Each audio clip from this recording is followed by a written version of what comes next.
December 1872. Halfway between the Azores and Portugal, the crew of a British cargo ship spots a vessel on the horizon behaving strangely. Sails half set, yawing off course.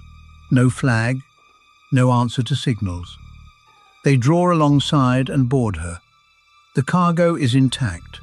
There's food and water for 6 months. The crew's belongings are in their cabins: pipes, boots, oilskins. The captain's wife's melodeon sits in the cabin. Everything is where it should be, except the people.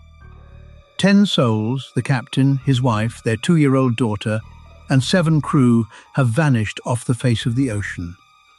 This is the Mary Celeste, and 150 years later, we still don't know what happened. The Mary Celeste left New York in November 18 sound condition, carrying 1,700 barrels of industrial alcohol bound for Genoa. Her captain, Benjamin Briggs, was the opposite of reckless: experienced, sober, devout, so settled that he'd brought his wife Sarah and their little daughter along. This was a routine run by a careful man. 8 days later, another captain, a friend of Briggs as it happens, found her sailing herself, 600 miles from where anything should have gone wrong. And what the boarding party found on deck is what turns this from strange to impossible. Picture what they walked into. Below deck, dry, orderly, lived in. The crew's sea chests, still packed, foul weather gear still hanging. Whatever happened, the men left without their oilskins in the North Atlantic in winter. The galley held months of provisions.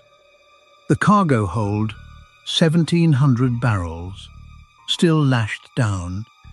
In the captain's cabin, his wife's things, the child's things, undisturbed.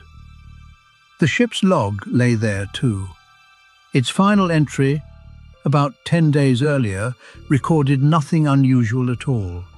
Position, weather, routine, then it simply stops. 2 things, though, were missing. And those 2 absences are the only real clues we have. The first missing thing, the ship's single small boat, not torn away. The rope suggested it had been deliberately launched. The second, the captain's navigation instruments, gone from their places as if someone had grabbed them on the way out. Put those together and the scene rearranges itself. This wasn't a crew snatched off the deck by something. This was an evacuation. 10 people, including a mother carrying a 2-year-old, climbing into a boat not much bigger than a modern dinghy in the open Atlantic. Which means the real question isn't what took them. It's this.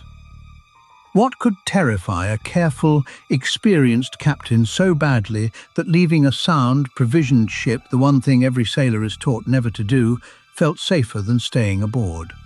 People have been trying to answer that for a century and a half. Most of the famous answers fall apart the moment you touch them. Pirates? Nothing was stolen. Not the cargo, not the valuables, not the ship. Pirates don't leave the prize floating. Mutiny? The crew were experienced men with good records, and there wasn't a mark of violence anywhere on board. And mutineers keep the ship. That's the point of a mutiny. A monstrous storm, a rogue wave. The log recorded rough weather in the days prior, but nothing extreme. And a wave violent enough to take 10 people leaves a wreck. Not a tidy ship with the crew's chests dry in their quarters. Insurance fraud? The Victorian inquiry chased that one hard and found nothing. And Briggs part-owned the ship. He'd have been defrauding himself.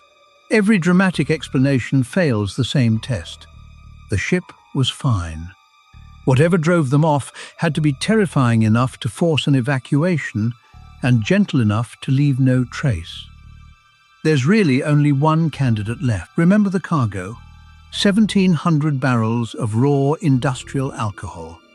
When the ship was finally unloaded in Genoa, 9 of those barrels were empty. They'd been made of a different, more porous wood than the rest. Somewhere mid-Atlantic, gallons of alcohol had seeped out and turned to vapor in a sealed hold.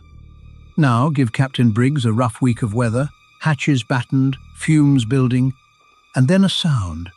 A boom of shifting air, a rush of vapor when a hatch came open, maybe even a flash of ghost flame. Alcohol can burn with a bare, cool light that leaves no scorch mark. A careful captain, his wife and baby aboard, standing on top of what he believes is a bomb about to go off. That is a reason to put 10 people in a small boat. Stand off at a safe distance on a long line, wait for the hold to vent, then climb back aboard. But the line parts, or was never made fast in the panic. The wind fills the Mary Celeste's sails, and the ship simply leaves. 10 people watch their home shrink toward the horizon in an open boat 600 miles from land.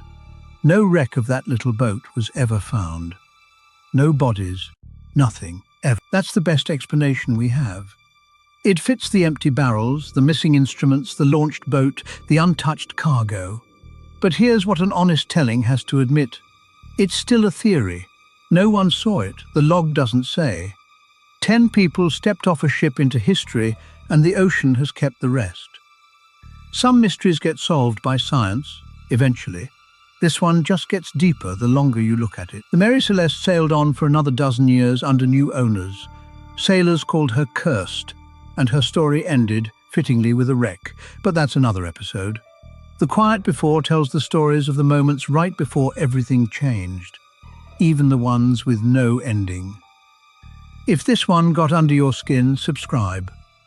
Until next time, the sea doesn't always give answers. Sometimes it only takes them. Next time on The Quiet Before. A city built on water, slowly losing its war with the sea. Venice is sinking. The ocean is rising.